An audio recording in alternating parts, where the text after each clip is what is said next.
Well, we are so excited to be back on the Snyder Family Podcast, and we have a couple guests that are not only close in proximity, but also close to my heart. My brother, Ben, and my sister-in-law, Rachel. Thank you guys for hopping on, coming down the street all the way. And I know. Thanks for having us. lugging the kids over. Yes, may hear some thumpity thumps upstairs. Yeah.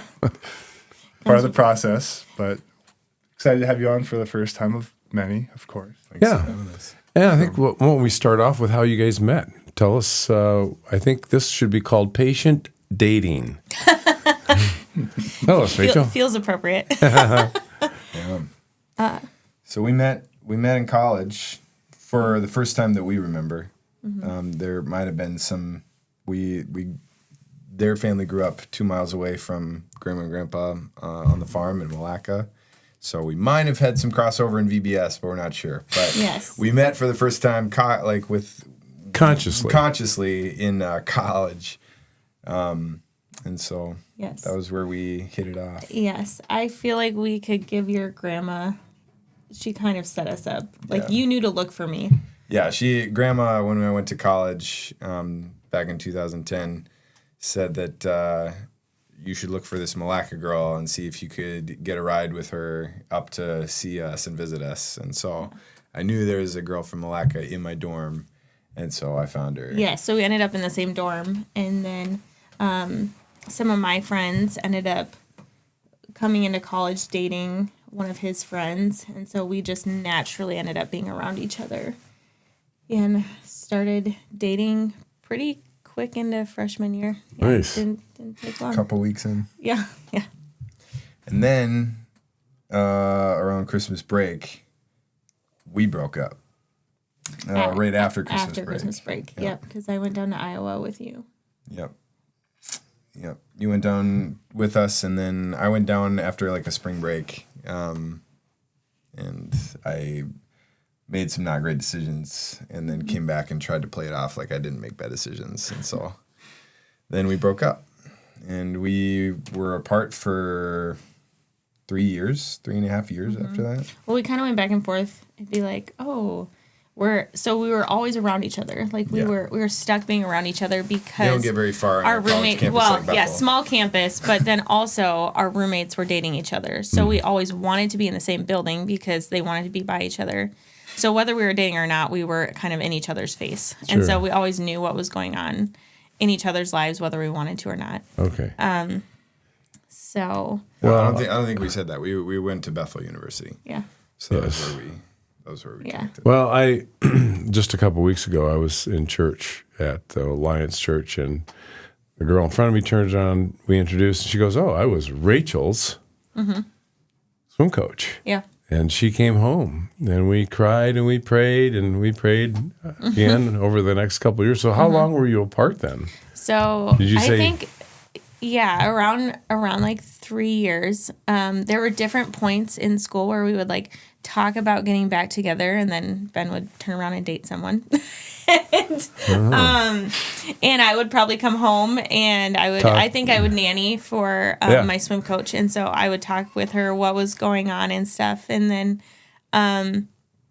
eventually Ben was in a longer relationship, and I went home, and it was crazy how just in that small amount of time that we dated freshman year, coming home to Forest City and seeing your family and how everybody, just how the family unit worked, made such an impact on me, and how even when Ben and I weren't dating, God kept putting him on my heart, and even though I was so mad at him, I still felt called to pray for him because I felt so bad because I was kind of watching him spiral. And so because I wanted him. I didn't make good. So yeah, I not that I need to explain myself because the actions were not great, but I feel like college was the first time that I realized that girls were looking at me and liked me. Because in high school and in middle school, I was not a looker. I was not a looker. Well, we wouldn't have also- dated in middle school. Yeah, we would not have dated in middle school. We also didn't allow you to date, though. Yes, true. Very That's right. true. And so I got to college and I was playing guitar and hanging out with our dorm and hanging out with dorm our At girl the in the Christian dorm. school, the guy plays worship music. Yeah, the Christian school, the acoustic guitar is a man's best friend. So anyways, Especially in 2010. Yeah. was not a good wielder of that attention for the first couple years.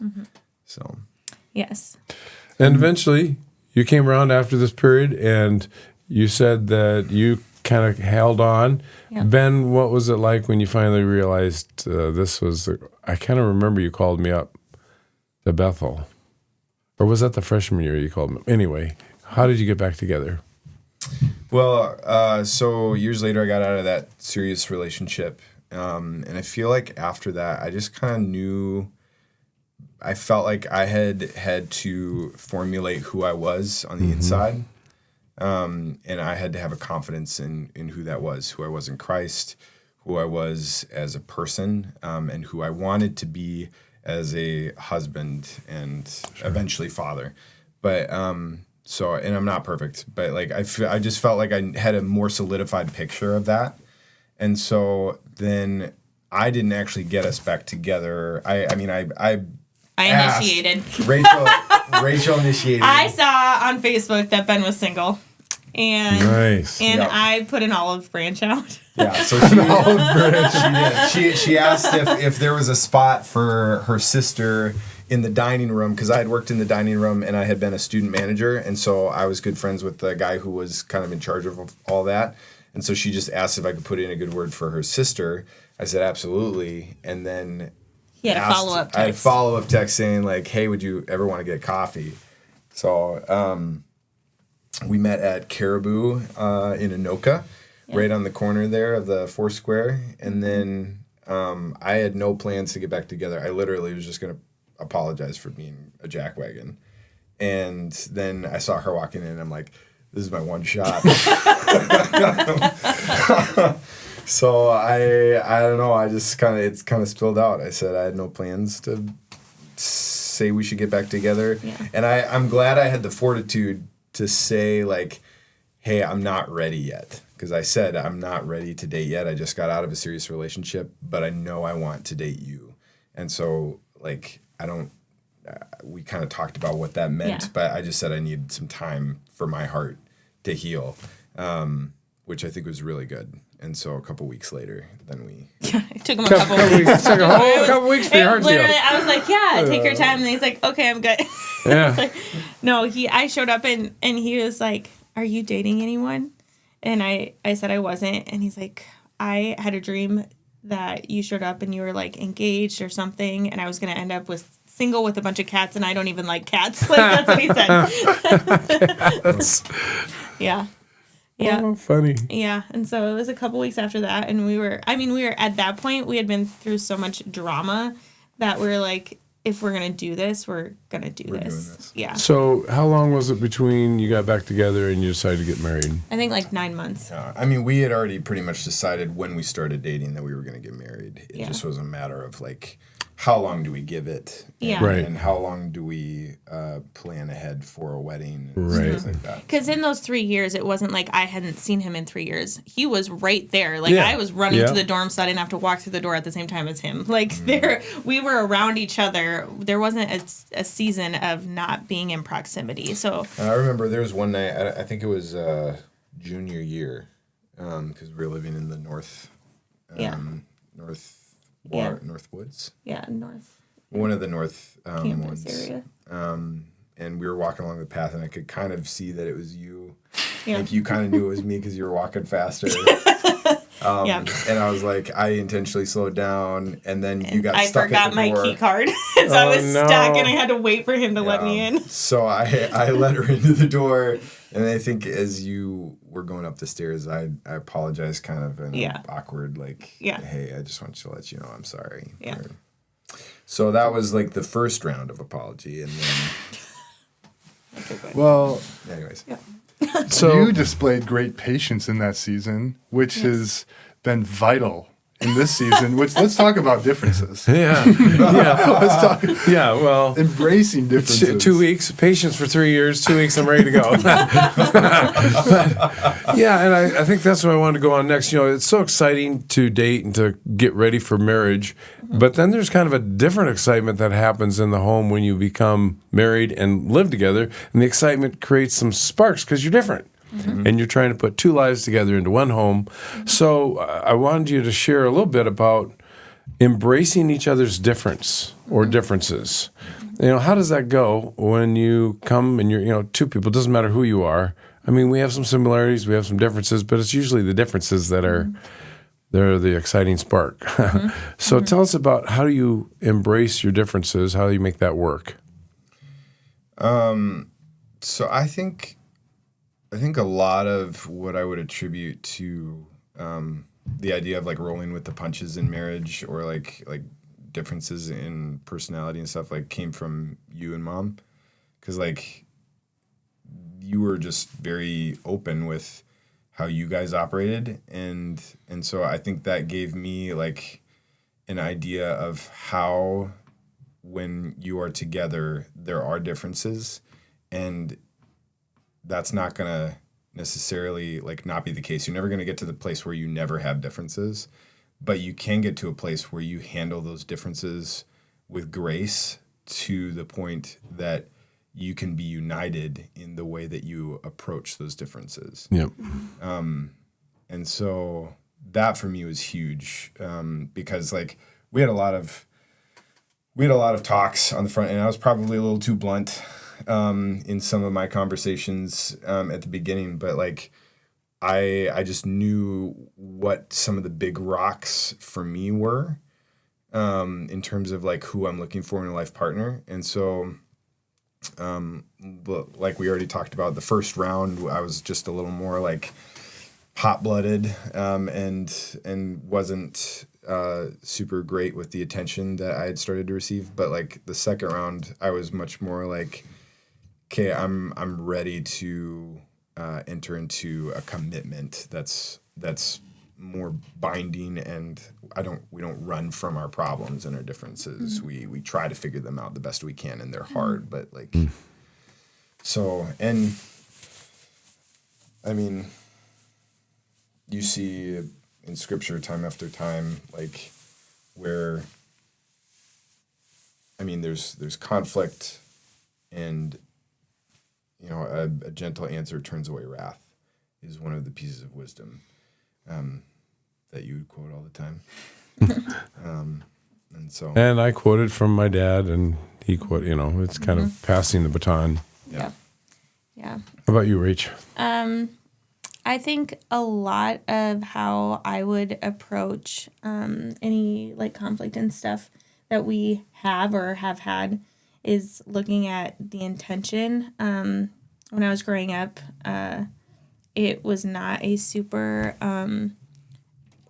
it was not an example I wanted to emulate in the relationship that I had in the future. And so I wanted to be very careful and cautious and make sure that I was having wisdom and discernment in who I was going to marry, what that life looked like. And so I prayed a lot for wisdom and discernment. And I feel like when we have conflict, I look at where is this coming from? Is the intention good? Because who Ben is, 99%, probably almost 100%, just who he is, his intention is good. There are some people where they're really like, how can I get something for myself out of this? And that's just not his character. Nope. And so I recognize that. And so I know most of the time there's just a miscommunication or like a misunderstanding. Right. It's getting on the same page. Yeah. And I feel like both of us, for the most part, our intentions are good. And that's just both of us who we are. And so we don't have a lot of conflict in the most part. We're like, how can I help fix this? Or that. Or the kids upstairs. There might be conflict upstairs. No. I'm on it.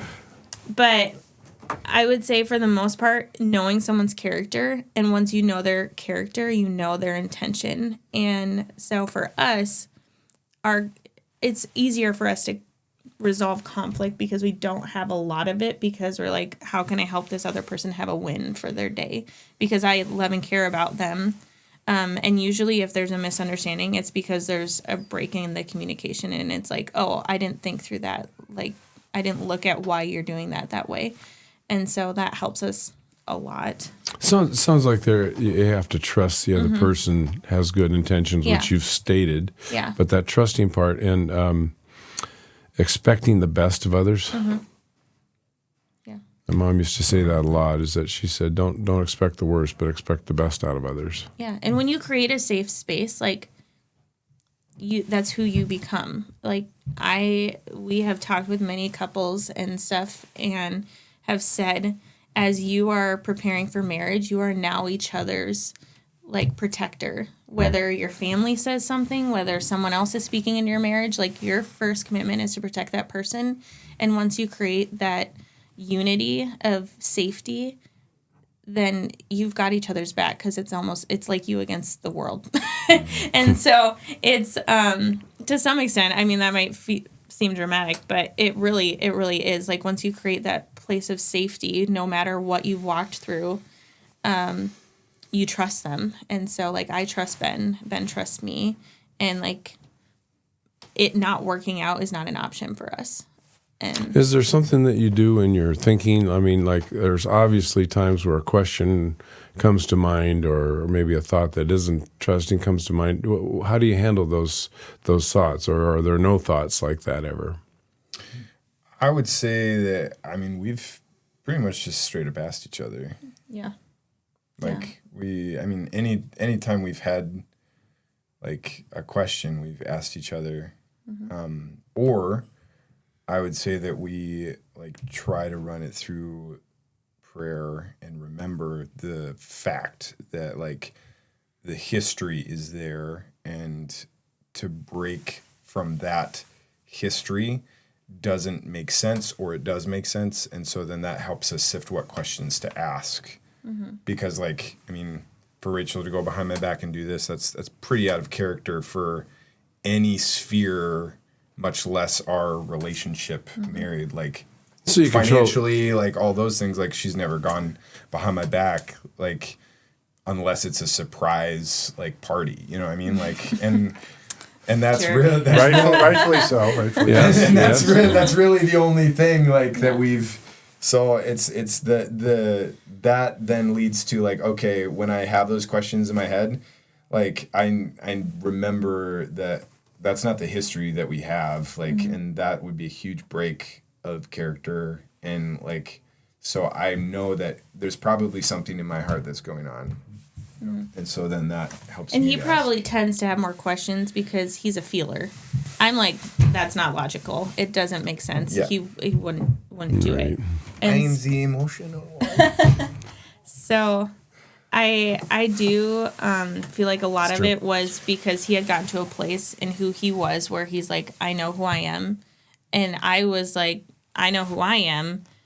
We came together in a healthy place. Had we dated and stayed together in the beginning, there probably would have been an emotional dependence that probably wouldn't have been as healthy as we were dating afterwards. Yeah. Yeah. Self-reflection is huge. Yeah. And do you feel like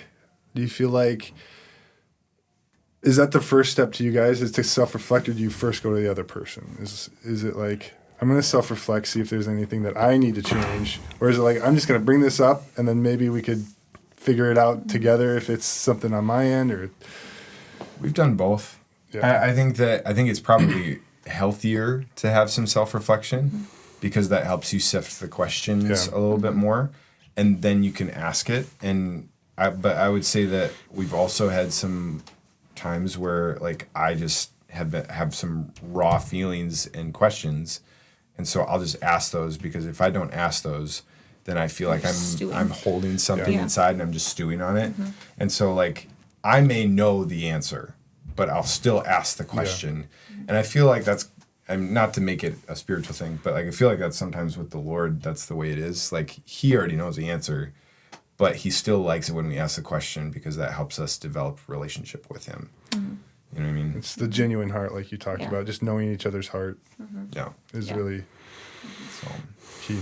Yeah, and I think you're being honest with one another in love is critical. Just I heard someone, I don't know who it was, my scrolling late at night, but It gets us all. Don't we all? yeah. She made a really good point. She said, in terms of communication with her husband, I give him time to come home and relax. I don't jump on him right away and say, hey, what about this? What about that? I just give him time. The second thing was she watches her tone.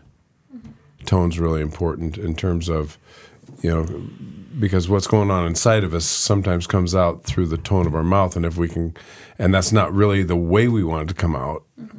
And then the third thing was timing, finding the right timing for the questions, whether it's a weighty question or, this may not be a great time. I thought those are three good things to remember. Yeah. So maybe moving on to the final question. Yeah, the final question, I guess you're both creatives. Yeah. Ben, singer, songwriter, actor. Rachel, you are a writer and a painter and a drawer and a photographer and a videographer. You both love the creative arts. So kind of my question on this is, how do you pursue your dreams and your goals when you're working full-time, Ben, and Rachel, you got 4 really active kids, as we can hear on occasion. How do you pursue those in that context? I mean, I would say, like, you definitely have days where you feel like you're making more progress than others. But I would say both of our dreams are in the big scope of life accomplishments. I would say our goal is the same. Like, we haven't talked about this, but I would say that maybe not the time. No. Hold on. I would say our big goal in life would be to reach the end, and we have lived faithful to the call that God has placed on our lives to raise our kids, to love our family, and to impact the world for Jesus in ways that God has gifted us. Well, there you and have so, it. like, when you have goals that line up, I think that makes a lot of the questions easier to answer. That I would say that we always will have, differences in some area, but I think that in terms of pursuing our dreams, we have a lot of this. That's probably one of our main conversations in our household that we have, that we try to sift through, and we sometimes have differences on about how to pursue that, because we have dreams to songwrite and move to Nashville and do selling art online and things like this. We have all these different things that we could pursue or want to do, and I think we've kind of both had to remind each other at different points, we don't want to move till God opens the door, and so wherever we're at, we want to be planted in a way that is investing and growing us and our family, but then also making kingdom impact where we are. And then when God opens the door, we'll step through that door. And so that's, I think a huge life perspective. Those are things when you get the, those big, echelon thoughts, aligned as a couple, then it makes all of the next steps a little bit easier to navigate, even if you don't navigate them the same way all the time. I think was harder for me when we first moved, because I'm always a planner, and so I'm looking at the next thing, and that's sometimes hard for me to be present in the now, and really invest and pour into people we're going to be here forever. Because I'm going to save those reserves for my next season because that's where God's going to put me. And it took like probably a couple of years for me to really say like, okay, we're here and I am lonely. I am now at home with 3 kids at that time. Yeah. And I don't have a relationship because I haven't really invested. Mm-hmm. And that's where God kind of like woke me up in like your middle could be the greatest part of your story because how you stewarded that season. And that was challenging for me because I think a lot of people look at your mountaintop moments and don't look at how you're stewarding your current. And a lot of us are so focused on what's next that we miss what's now. And like right now is our kids. Mm-hmm. And like that is our biggest mission field. Like if we fail, then we fail. And so even alongside what we're doing, we're bringing them with us as much as we can, even though people are like, oh, and there's their kids with them. Like we do, because you know what? Outside of any other people, they are our most important people. And so if you're offended by that, I'm sorry. And, why are you looking at me? You know, no, I'm just kidding. I'm just kidding. So like that is our biggest priority. Yeah. And it is raising our kids to know that they're loved, that they're cared for, and that Christ doesn't put them on the sideline, and that they can join us in what we're doing and they make impact. And you see it. You see, like I picked Vivian up last night from her little Girl Scout thing that she's in, and she's just laughing her head off. And I walked up to her teacher and I'm like, what did you do to them tonight? Because she's like off the wall right now. And she's like, can I tell you, I love your child. Like people notice the life that they have because they get to live life. Mm-hmm. And they're not pushed in a corner like, hey, we're going to go do our dreams. And then you can pursue yours when you're old enough. Like your story is happening and we're impacting your life in how we raise you right now. And so as much as we can and it's appropriate, we try and include them in what we're working towards. Yeah. So I just have a quick memory that's really funny to go off of that point that you said. But I remember, Dad, when we went to a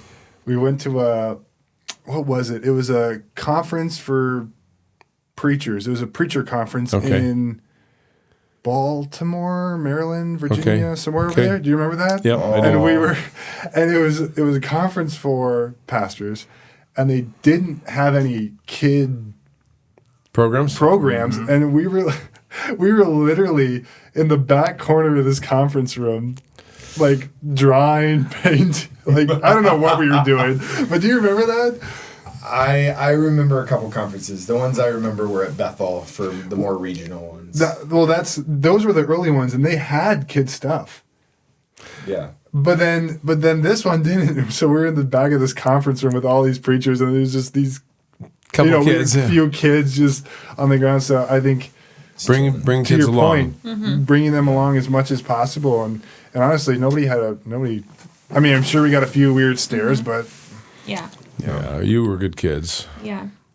So I mean, like right now, I think I probably have taken a little bit more of a back role, and some of that is in having discernment and feeling like, okay, I know, God, this is part of my story, but I don't feel the release to step into that yet, because right now I can't do it as well as I feel called to do it, and I can't give it the time that it needs. But you're still like walking towards it. Yes. It's not like you shut it off. Yes. I mean, like it's not like you shut it off, but I put frameworks in place for when I feel that opening. Like I felt like God gave me a name for a ministry, and I went and I made sure I had the Instagram handle, or I like owned that website or stuff like that. So like I believe that that's going to be a part of my story at some point. But for right now, it's like I'm supporting Ben as he's going to camps and doing his thing, and I love getting to go to those things. So it's not like, oh shoot, I have to go. Those also bring me life. So doing that stuff together, and it helps that a lot of our areas of creativity can cross over. Yeah. So there are a lot of things we can do together. So, yeah.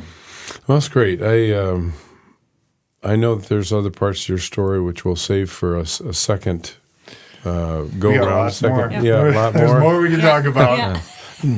But thanks for sharing with those things. The dating component, embracing differences, and pursuing dreams amid a busy young parent schedule. So, Thanks for having us. Yeah. Thank you. It was fun.